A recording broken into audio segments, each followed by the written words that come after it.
Whether it's power station, factory or stadium, covering installation or maintenance, SPEC, the specialist power contractor to industry.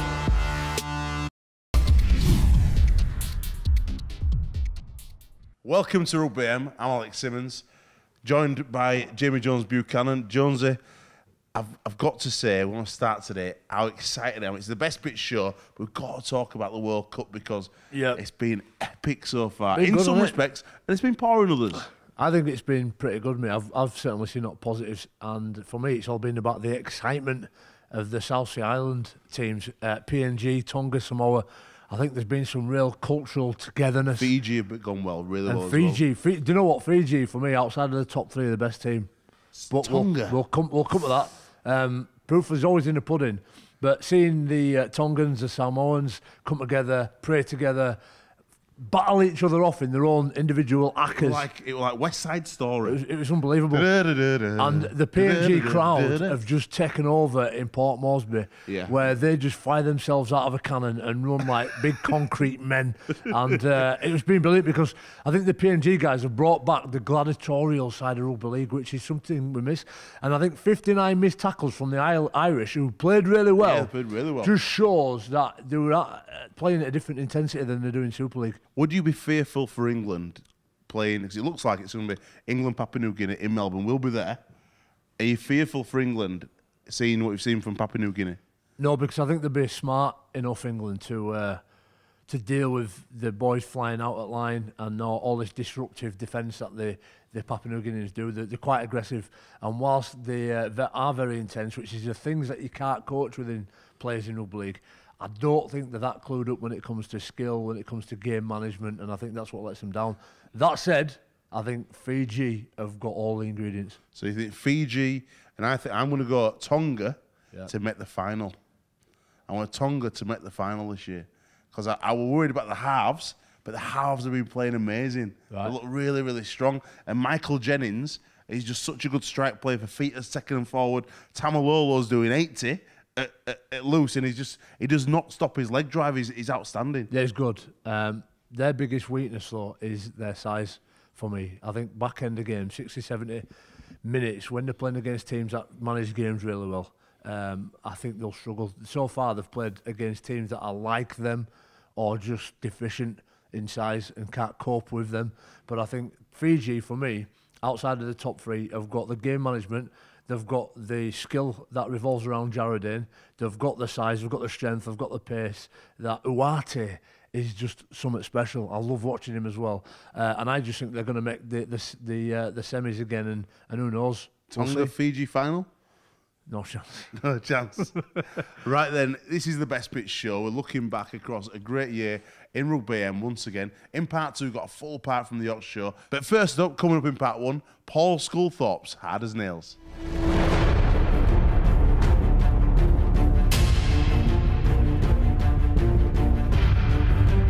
Come all the way over to St Helens to the Totally Wicked Stadium, and we've got the St Helens icon, Paul Sculthorpe, who I must admit is without doubt up there with the likes of Sonny Bill Williams, Andy Farrell, as one of the toughest guys I've ever played against with in my life. So I'm really interested as to who his top 5 toughest players are, and he's got them for us. So Scully, kick us off with number 5.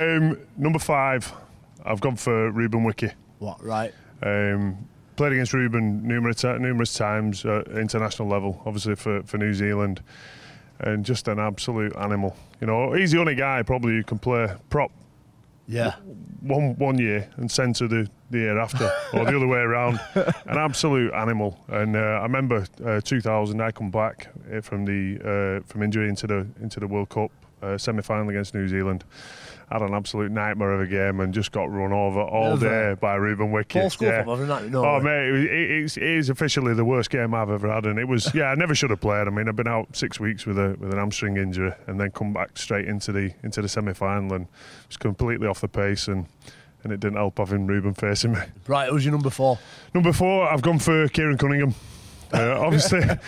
Spent most of my career playing with Kieran. Unfortunately, the first couple of years when I was at Warrington, I had to play against Kieran, and you know, it was one of the things that's made him a great. Obviously, at this club was with his strength and his power. And I remember one game. It was one of my last year at Warrington. We played against Saints, and Kieran absolutely destroyed us. I remember Darryl Vandervelde went in the change rooms after, and he says, that Cunningham, he weren't as polite as that.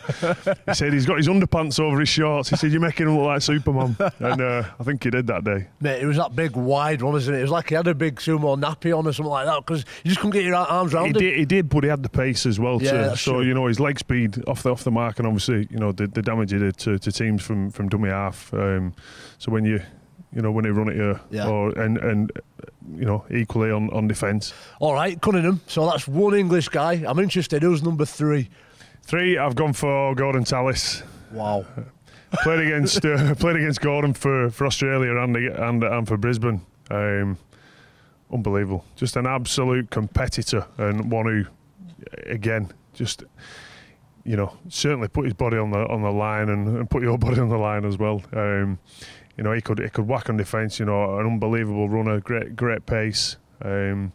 Just a shame, you know. Obviously, he retired early through injury, because, you know, not disappointing when you have to play against him, but, you know, players like that we want to see in the game, and, you know, again, up there with the best of them. Certainly. So take us on to your number 2. Number 2 was Stephen Kearney. Yes. You know, probably a shock to a lot of people. Not an aggressive player, but you know when you've been hit by Stephen Kearney, and you know when you've been run at. But the thing what he had as well, he had the skill to back it up with. I made my international debut on tour in the Oceania Tour in '96. So I was an 18-year-old second rower, going up against Stephen Kearney. All the best. Yeah, wish me luck. But an absolute great bloke as well. And he was one who, you know, really took to me as a young kid and gave me advice, you know, when I spoke to him on the tour after games, and was really giving and, you know, and passing on, you know, information and advice to me as a young back rower. So give us, Scully, drum roll, your number 1 toughest guy you've ever played against. Number 1, I'd have to go, and it makes me feel ill every time I say his name, because I recall all the times that he's run over me or bashed me was Quentin Ponga. Wow. Again, it was from that '96 tour, and then obviously the Kiwis come over here in '98 as well. And in '98, you know, I remember playing a game at the Reebok at Bolton, and I'm sure he was on a bonus for every time that he smashed me, because every time he got the ball, he seemed to drift over and find me, and every time I got it, I was on my back, and it was Quentin Ponga who stood over me. It was you know, it wasn't the tallest, but just, it was like granite. And, you know, just one of them horrible era of players that, you know, that you'd want on your side, that you knew the opposition would want to know where he was on the field at all times. Great play. And then obviously, you know, I was a young kid then as well, probably a bit lightweight as well. I was just fortunate that, you know, Quentin come over at the back end of his career, signing for Wigan. He got me when I was in my prime, so I got my own back. I remember him once. I've never played against him, I don't think, but on way to Cuba, he was on my plane. And I think when he went to the toilet, it did tip a little bit. He was that big and strong. But I just wanted to ask you mentioned something there, the word era. And Scully, I'm getting a bit old now, unfortunately, to still be playing. But for me, I don't know if it's because I'm a bit older, but, you know, when you think about lads like Matauti or I don't know, a Vinocola and some of those guys with ethnicity and the fast-twitch muscle fibres, I don't seem to come across as many of them. And I don't know whether players are written and trying to find the flaw as compared to just trying to cause absolute mayhem and destruction like cannibals. Do you think game's changed a little bit? I think it has changed, and I think, you know yourself, you're still involved, and coaches will speak. It's all about winning the ruck now. It's all about ruck speed. You know, how quick you can get off as defenders, and obviously, you know, how quick you can play the ball. And, you know, you can see with the nines, you know, all hookers now, they're all runners.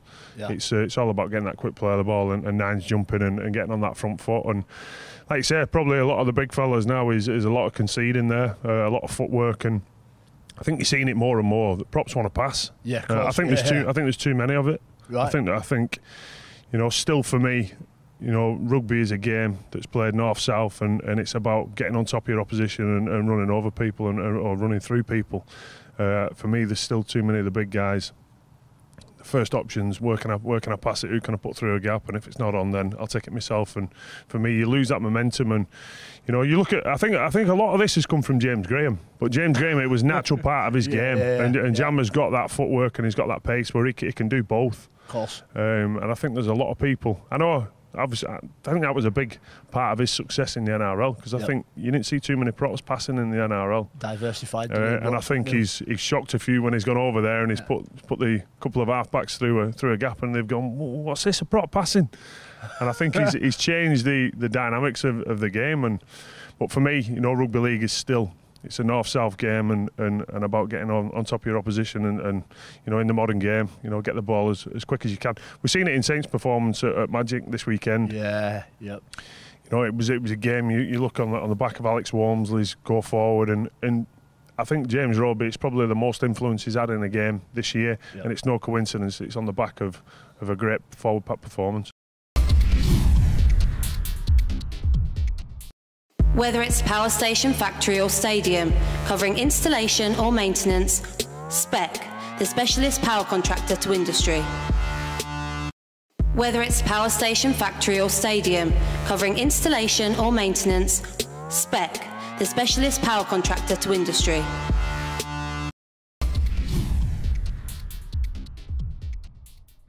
Welcome back to part 2 here, Rugby AM, and I'm really excited to be here because yesterday I did a recce around the Great Yorkshire Show with my family, and it was the most amazing family day out. I'm joined today by Rugby League family, and we're all here together. There's quite a few of us come down. James Donaldson, our resident farmer. You must be wet as a knotter's pocket to be here, mate. Yeah, I'm looking forward to you know, what it's got in store for us today. Obviously come across with my girlfriend, and excited just to see what's going on around the place. There's a good buzz already, so I'm looking forward to a good day out. Mate, you're going to be shearing a sheep today. Are you nervous? Are you excited? What's your feeling of it? Well, I'm pretty nervous, to be fair. It's a long time since I've even tried to shear a sheep, but you know, it's going to be a bit of fun, and obviously I think it'll be a bit of laugh for you. It's going to be a great day right now, Yorkshire Show. Let's get over to Hives and Honey and see Nick Scruton. We're outside Hives and Honey, and I've got a really excited professional rugby player in Nick Scruton, ex-Wakefield, now Hull KR with Dono, and I'm also joined by Greg Sharp, professional beekeeper. Scruton, see what we're looking at here. Where's the honey, mate? Show me the honey. Well, it's just a bit of an observation hive, this one. So we've got some nectar here that's not been sealed up yet, and then this is more of your honey super, so they'll move honey up into here eventually and then seal it all up, and then it's ready for consumption. So Greg, do the bees actually carry the honey up? Is that how it works? Yeah, that's how they do it. They bring it in, they process it, and then they move it up into the top frame. And Scroots is being a bit modest. He's saying he's an amateur in comparison to you, being 14 years beekeeping. What have you got from being a beekeeper? What has it given you, added to your life? And everything. It's brilliant. You know, you can't find a better hobby. And Scroots, you were telling me as well before, pretty passionately, that bees are endangered now. Yeah, well, there's stuff all over the press at the minute. If there were no bees, then we'd have about 3-4 years to live, and then the world will be doomed. So we're just doing this bit that way to save the world, mate. Yeah. No biggie, no biggie. No biggie. We've got two superheroes here saving the world one beat at a time. Right now, we're going to link over because Jonesy joined you at the Hives. How did Jonesy do on his first debut beekeeping? Jonesy were mad for it. No sign of Wagger. Wagger were an absolute no-show. Very quick to pull out of that one. But yeah, Jonesy loved it. He said all along, right from when he found out that I were keeping bees, that he'd love to tag along one day. And yeah, he took to it really well. I've always had a bit of a goal, Scroots, to keep chickens, goats and bees for the honey, for the milk and for the eggs. Fresh, daily produce. And this is my first experience of having a go with the beehives. They're sounding a bit angry, a bit buzzy. I'm a bit worried because I've never done it before. We're kitted up. I think I've got a Ghostbusters costume. Scroots has got the full stuff. But Scroots, just check us through the process, particularly with this like can of smoke here. What's that for? Yeah, well, the smoke, it just keeps the bees calm. It can calm them down, so you make sure they're well smoked. I think it goes back to like an instinct in them with it. They sense like kind of a bushfire sort of thing, so they all run back into the hives, gorge on the honey, and it can just settle them. So if the bees are just getting away from you a little bit, we just blast them with a bit of smoke, and it can just keep on top of it. So that's really all we've got in there. Some smoke, the things to smoke with, a couple of tools just to manipulate the hive and things like that. Right, and how many jars of honey do you typically get out of a decent hive a week? You take 2 crops of honey off, so you've got one a spring crop now where beekeepers have been probably this last week or two taking a spring crop off, and then your summer honey, which you take off in about September time. Right. And it just depends on the hive, how productive they are. Each hive is different. But yeah, you can be looking to get a few boxes of honey, which is 300-400 jars per colony sometimes. That'll do for me. And when you come down to do your weekly check, what is it you're looking for? Well, a bit of everything. So just make sure that everything's all right, that no hives aren't falling over, just basic beekeeping, basically like hive husbandry. And then we do swarm control. Right. So we need to make sure that the hives aren't going to swarm, and if they are, then we need to produce like an artificial swarm. So you need to trick the queen bee into thinking that she swarmed without actually leaving the hive. So right. That's where it gets a bit technical. I thought Jonesy did really well down at the hives, mate, but we're inside now. Behind us is all the show honey. You going to enter next year? Yeah, I'm going to have a crack, why not? I've managed to get my first 3 boxes of honey a couple of weeks back now, so hopefully I get a summer crop as well, and yeah, have a crack next year, see what I can do. And what are you going to call your honey? Got a name for it yet? Yeah, we're clueless at stuff like that, so I asked my little boy, I thought, well, try get a kid's perspective on this, and I said, George, what would you call it? Like, what do you do with honey? And he says, you drizzle it. So Drizzle? Drizzle, yeah, I like that. So yeah, we've got the Drizzle Honey Company. The Drizzle Honey Company. Thanks to George. The Drizzle Honey Company could be repping it next year, but what would it mean to you to win at the Yorkshire Show? Well, yeah, if I can make honey that's good enough to win anything, then I'd be chuffed. But to win at Yorkshire Show, it'd be class, wouldn't it? So yeah, that's the dream, Alex. The dream, mate. Best of luck with the Drizzle Honey Company. Keep us posted, and we will get Wagger over to the bees, mate. Yeah, we'll see. It's called a hog because it's only 1 year old right now as we speak. As it's shorn, it becomes a year old. The lovely swale ale hogs here have been provided from the farmers, sent from the Yorkshire Moors. He's looking a bit nervous, James. Go on, Donald. Oh, a double cut. When I say a double cut, that means he's gliding up into the wool. He's looking very, very nervous there. Oh, he hasn't come very well prepared, has he? He's come in his white pumps. Oh, my. We're dancing. We're dancing. We're dancing. James, I thought you had some power. This is Hull's powerhouse at its very best. Look at them arms. Look at them arms, ladies. Can I hear you scream and shout at him? Cheer him on. Go on, Donald. Come on, Donaldson. We're shearing the sheep. Go on, Donald. What do you think now? Do you think? Is this the money? Is this the money? This is the money bit. This is the money. He likes the money bit, does our James, don't you? Is it easy, James? Oh, he said it's all right. He's not bothered. He's quite happy there. Just getting a feel for it now. Oh, he's a natural now. Look, ladies and gentlemen, one-handed. A farmer's son from Cumbria. There we go. Give it a big round of applause. Oh! Give it up for James. Go down the hole. Down the porthole she goes. Come down with it. Now, There's a bit of a nasty would you rather have a game of rugby or shear a full sheep? To be honest, I think I'm going to get used to shearing these sheep, to be fair. Oh, he's very confident. Very, very confident. Outstanding. Here from the Yorkshire Show.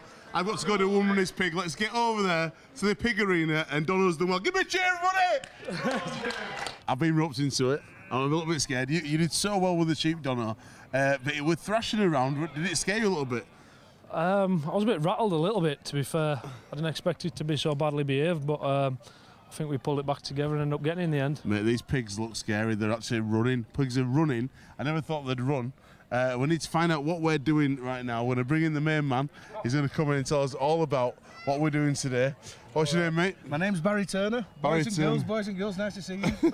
Tell us a little bit about this pig agility, Barry, please. Pig agility. Well, pig agility is a little bit of a version that the one man and his dog thing that we used to do with sheep. Probably people have seen it on television where the dogs go, put them through the paces. Well, this is all about handling the pigs. It's not about the pigs, it's about handling the pigs. I've handled 1 or 2 pigs. Don't know, you've had a few pigs in your time. 1 or 2, yeah. 1 or 2. Let's leave what Barry's got to offer as he goes around the course. All right, thank you. Alex, I don't want you picking it up and carrying it round, right? You've got to do it with a pig in the board, so the experienced handler will come round with you, all right, and try and keep you right. Okay, I'll hand you over. There's Alex. You take your pig to Alex.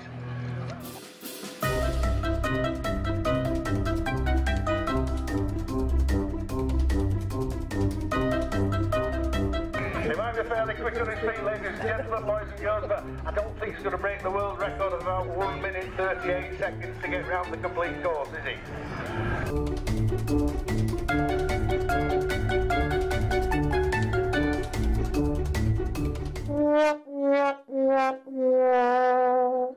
Jamie's coming up fast behind with the middle white. Look, they're under expert tuition. Oh, look at that. I'm glad Alex can't see what's happening behind him, are you?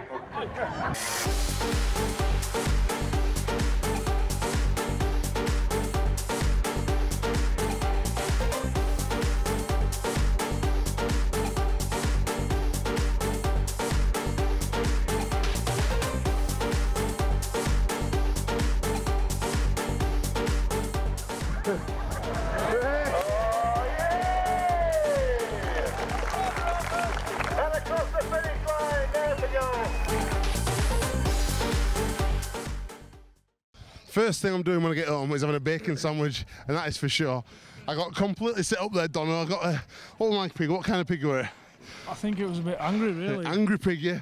It definitely angry pig. It did nearly try and bite me before it even started, to be fair. But yeah, definitely exciting, wasn't it? Mate, you're taking the spoils today as our resident farmer. You've sheared a sheep, you've won the pig competition, must be happy, mate. Yeah, I'm happy, yeah. You know, like I said to you, I haven't really sheared a sheep for a long time, so just even to have a go at it, it's definitely good fun. Mate, I'm dying. I'm going to go get a cider. I'll catch you later on. More coming up in part 3 of the show. Whether it's power station, factory or stadium, covering installation or maintenance, SPEC, the specialist power contractor to industry. Whether it's power station, factory or stadium, covering installation or maintenance, SPEC, the specialist power contractor to industry.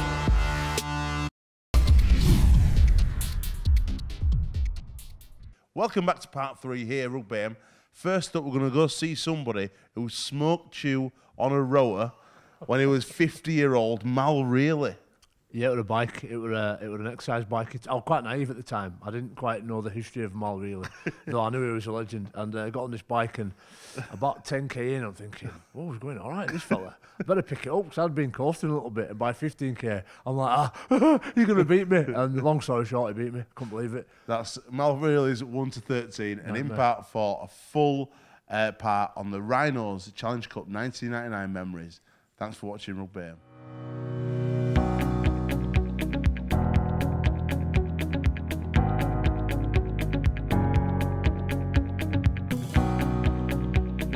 This is Malcolm Reilly. This is the best ever team I've ever coached. Starting off at fullback, difficult to go by Robbie O'Davis. I coached him at Newcastle Knights. Outstanding finisher, Robbie, tenacious guy, never gave in.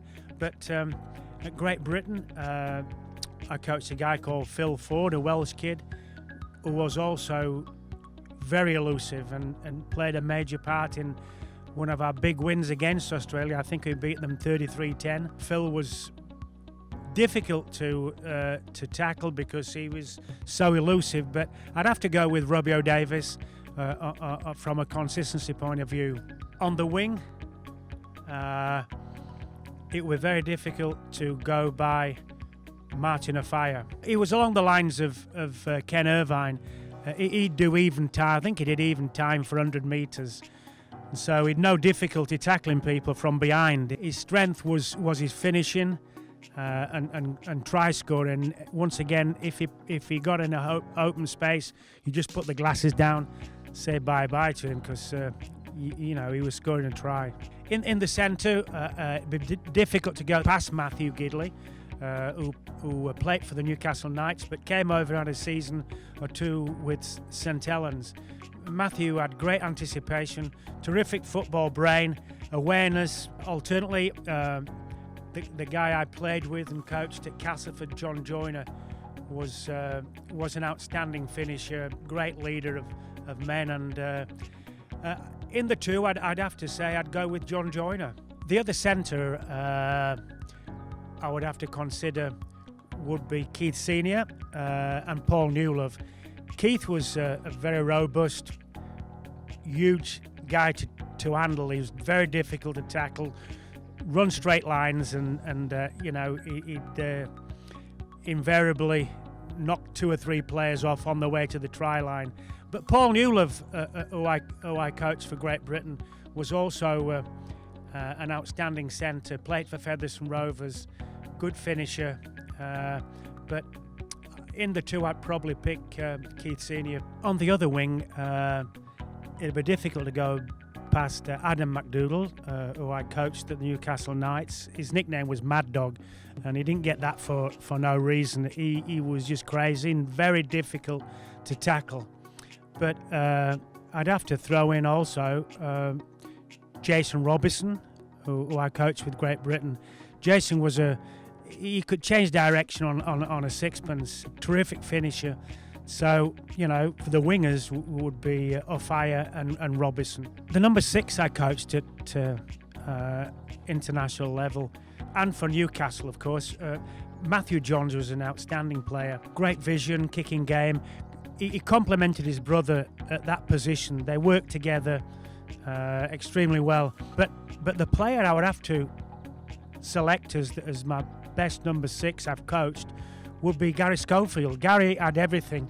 I remember in test matches against Australia and particularly New Zealand at Auckland, he kept throwing dummies, and the New Zealand side kept taking them, and he made a great partnership with Bobby Goulding at the time. That was in 1990. So my number 6, I would have to go with Gary Schofield. Moving on to number 7, this is even more difficult. Oh, it's not actually, because when I consider I played with Keith Epworth, who was, as I've mentioned before, very tenacious, defensive player, great runner of the ball, but also Andy Gregory, who I coached with Great Britain, was also in those same lines. Andy's organisational skills for Wigan was fantastic, and the same with the Great Britain when he played international football. But the one player I go for at number 7, and I think he's the best player I've ever had the pleasure to coach, would have to be Andrew Johns. He'd got everything going for him. He was over 90 kgs. He could sit back row forwards on the right, no problem at all. Great passing game, kicking game, supervision. He was just a magnificent player, and probably the best player I've ever been involved with. He'd have to be my best ever number 7. At number 8, it's not a difficult choice really. I played with Dennis Hartley, and I've the utmost respect for Dennis. He looked after me when I first came into the game. Tough, uncompromising, cruel at times. The game's changed dramatically since then. But the other forward who I rate so highly in that same position is Paul Harrigan, the chief. Paul captained the Newcastle side that I coached, and he would put his body on the line week in, week out. He used to knock himself out, and I had to actually have words with him about trying to use footwork at the line, because his art was bigger than you'd ever imagine. So he'd have to go down in my books as the best number 8 I've ever coached. From an Ucker's perspective, number 9, there's 2 guys here contrasting so greatly. One was ruthless, Tony Fisher, and I played international with him as well as coached him.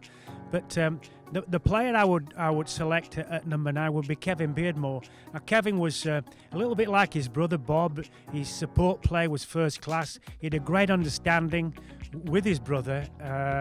Offensively, he was as good as I've seen from that position. Great service, very dangerous from acting halfback, and I couldn't go by Kevin Beardmore for my number 9.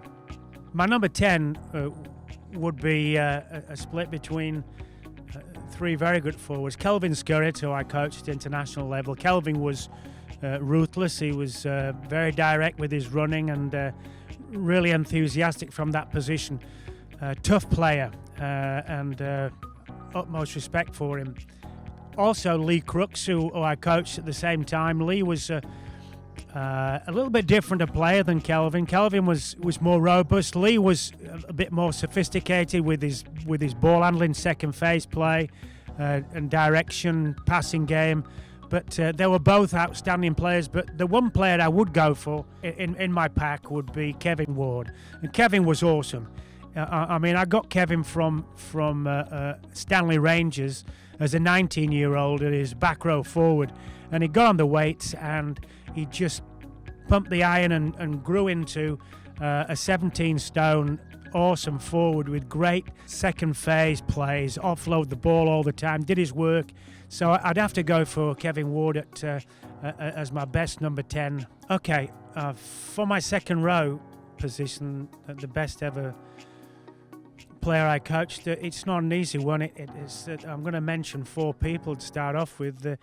Adam Muir, who I coached at the Newcastle Knights, and Mark Glanville, who I also coached there, and he played at Leeds. And Mike Gregory, a Warrington player. Mike was, I coached Mike for the Great Britain side, along with Dennis Betts, who played for Wigan. It's a very difficult choice to make, pick two, select two from these four. I'd have to go with Adam Muir from the Newcastle Knights. Adam was a big, robust back row forward, great hands, offloading skills, good footwork, and I'd go for Dennis Betts as the other second row forward.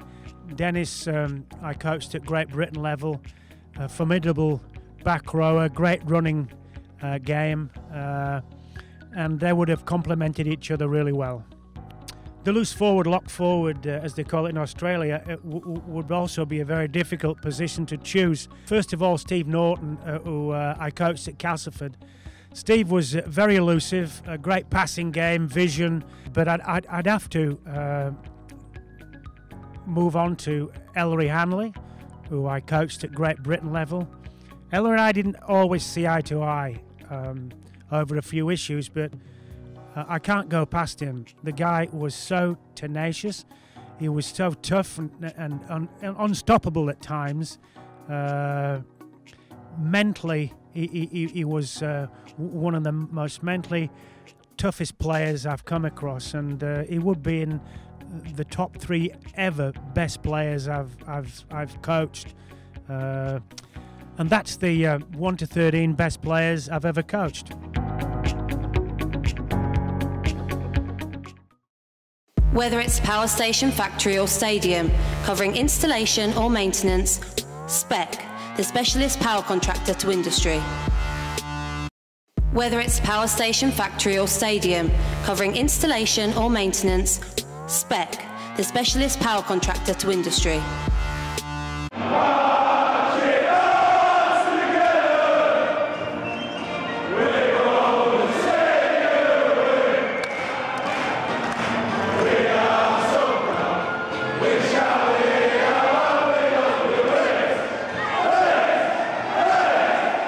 We'd done the hard work getting there. We'd had to beat St Helens, Wigan and Bradford, who, at the time, Bradford were one of the top sides. So, really tough job to get there and to play at the old Wembley, in the last ever final there was fantastic. Personally, I had a dream the night before that I'd scored a hat-trick and Leeds won the cup. So that's certainly something that sticks with me. And also remember, I think individually we'd all had post-it notes or a little message posted through the door. The message was posted through the night, so obviously in the morning when we woke up, everyone had a little letter and envelope, so you opened it and it was a message. Don't ask me to recite or recall what the content of that message was, but it generally is around words of inspiration and enjoy the game. The night before the game, we had a walk around the hotel and team meeting, and it was just exceptionally done logistically by David Howes. I think it tells you when somebody's had that experience that they get it spot on. The bus journey on the way to the ground, from what I remember, it was a hot day, so there's a bit of a carnival atmosphere driving through the streets of London. And what I remember turning up to the game, just how busy it was. But I just remember getting there and obviously just met with a sea of Rhinos fans as the bus pulled up to the stadium. Getting to the ground, you know, there was a load of blue and amber flags, blue and amber jerseys, huge amount of Leeds support. You know, when they talk about being revved up, I was revved up 9 out of 10 from the minute I got on the coach. I think that's where my memory bank goes right back to, thinking to myself, we've had an amazing journey so far. You get on the bus, it's pretty quiet, and I think it was about a 20-25 minute bus journey to the stadium, and you're driving up there and it pulls outside the stadium, and there's all of a sudden there's, you know, thousands and thousands of Leeds Rhinos fans just outside the stadium, and it just hit you at that point that, you know, while we're at Wembley, we're in the Challenge Cup final. Going up Wembley way, seeing all the fans either side, and you pulled up right into the stadium, and the fans greeted you as you got off the coach into the stadium, and I'm pretty sure we turned left on that day because we got the home changing rooms. The noise coming out of the tunnel was nothing I'd experienced before at that point. It was fantastic. There was I think there was 75,000 people there, all screaming, and, you know, Bad with me is quite an emotional hymn anyway, so you know, the hairs on my neck was stood up. Silence, then it gets a bit louder, and then it's and you can't hear anything as such, but you just know, you just feel it. My greatest memory of the experience was the actual tunnelway and walking out onto the pitch. And whilst you can hear the noise, you can feel the atmosphere, you can't really see anything. You just see the end of the tunnel, the hole, and as you're walking down opposite your opponents, it just opens up and erupts, and it gets bigger and bigger. And those words of the late Graham Murray, just remind us to keep focused, just goes out the window. We had some guys that were in the 30s and early 30s and getting towards mid-30s that had not won a trophy through the career for all their experience they had, and your sort of hair stands on end, and it's difficult to sort of remember it as it was, because you're trying to concentrate on the actions of the game rather than the emotion of what's happening around you. But, you know, looking back, it was pretty intense. So the game itself, the weather was a factor. It was a very hot day, and London started very well. They actually went into a 10-0 lead, and we was looking at each other thinking, well, this wasn't in the script, wasn't in the programme. Martin Afire, you know, quality player that he was, one of the best players I played with or against, if not the best, did what he always did, scored a try from nothing. We're behind the sticks, and I think it was the second row, Robbie Simpson scored again, and we're all looking around thinking, well, I'm not sure I saw this in the brochure. I'm sure we're supposed to win this. For 60 minutes, it was a real arm wrestle, but I think that's how we'd played all year. I think the last 20 minutes we seemed to come on really strong with our fitness and grinding teams down. And the final, from what I recall, wasn't any different. I think London really took it to us for the first 40 minutes. In the first 50, 60 minutes, we're well in the game. And I think it was Andy Hayne who made a break through the middle of the field, and we scored off the next play. We shifted the ball to the right, and I think LEROY RIVETT scored one of his 4 tries. And I think we was about I don't know, 25 points clear, and I thought, there's no way these boys are going to come back. We've got this in the bag, and that's when I relaxed and really enjoyed the finish to the game. LEROY RIVETT's 4 tries were just a gift, really, because apart from the first 2, I think the second 2 were on the pitch 80 metres behind him thinking, go on lad, you've got it, you just fill your boots, enjoy yourself. And they were great breakaway tries that I'm sure LEROY will treasure and value for the rest of his life. Probably my favourite try for the hat-trick. I think we're just starting to the game's starting to open up, we're just starting to run away with it. We was camped on our own try line, and Carl Hammond threw out a long ball, which I managed to intercept and race 95 metres to score the hat-trick, and I think that really finished the game for us. So that was a nice try. Winning the Landstod Trophy, it's an honour. There's an elite list of professionals that have have got their names on that trophy, and there's a lot of elite professionals that don't even get to play at Wembley, let alone get their hands on the trophy. So it's quite humbling, really. It's quite humbling receiving that accolade. Walking up the steps at Wembley, it just regresses you back to your inner child. It's just pure excitement. I still cringe now looking back at my own celebrations. You can just see the inner child in its format, just that jubilation and the excitement that's just pouring out. We had good characters, so we had maniacs like Moz and Newton at the back of me going, look at McDermott, he wants to get to the front, he wants to lift it first. And I did, because I was excited. And Leroy, who'd scored 4 tries and got the Lance Trod, he's trying to get in front of me, and I'm saying, get back, Leroy, get back, it's my dream this, not yours. I remember each and every step going up there, and I think it was about 5th or 6th along the line, and every one of us got to hold the trophy, give it a bit of a hands in the air, give it a kiss and pass it along. But fantastic, yeah, it's a great tradition in our sport, and one I loved. The feeling of lifting that trophy, it was probably that, if not the highlight of my career, certainly up there in the top 2 or 3. And I've still got the picture there in my office that's there to remind you. And there's not many rugby pictures I've got up anymore, and to lift a trophy with 17 people that you've got utmost respect for, on the coaching staff and the players that didn't play, was just immense. And the feeling was probably something that has not been replicated for me. I can't lift my arm now, that's it. I lifted that cup that day. I nearly touched the roof at Wembley because I lifted it that high. I put it up, I had the biggest, cheesiest grin. My jaw was out here because I was like, this is fantastic. I actually spotted my brothers and my dad in the crowd, and that's when I filled up and started crying, and I'm not ashamed to say that. It was a really, really emotional point for me. Loved it. I mean, I loved everything about it, but just seeing them that put the icing on the cake, really. In the changing room it was strange. Me and Leroy got whisked off to media duties and over to the press conference, and we went in, and Leroy had scored 4 tries and got all the plaudits, rightly so, and as captain I was doing that with him, and we came back into the changing rooms and everyone had gone, and the trophy was still there, and me and Leroy were sat in the bath, just the 2 of us, drinking a bottle of champagne between us with the trophy sat on the side. And it was just a surreal moment. And I remember me and Leroy thinking, well, we'll catch up with everyone, but let's just enjoy this for a second.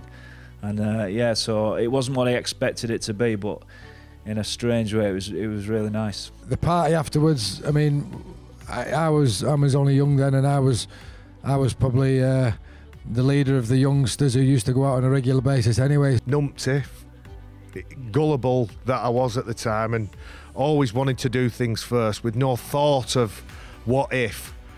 Ran through reception, Oliver Sweeney shoes on, they're a good 300 or 400 quid shoes from flannel, Hugo Boss suit on, looked like a million lira dressed up, jumped and did a top bombing dive, boom, in my suit, in my trousers, in my shoes. Yeah, come on lads. I lasted till about 5. And then just before I went to bed, though, we got these Hugo Boss suits for the final. And I remember Terry Newton jumping in the pool with this wonderful Hugo Boss suit on, coming out the pool, and it was ruined. So that cheered me up. Newton, I think, was a bit reluctant, but he jumped in, looked over the edge. Moz pushed him, laughed as hard as I've ever seen him laugh, and then ran off. So we like that, come in, come on Moz, jump in. He went like that and just turned around and walked off. I look back on it, it's my favourite game, favourite tournament, favourite campaign, favourite semi-final against Bradford in the awesome foursome, having lost a couple of semis against them. Favourite gang of lads, and obviously it meant something to us, and it meant something to the people of Leeds when we brought the trophy back.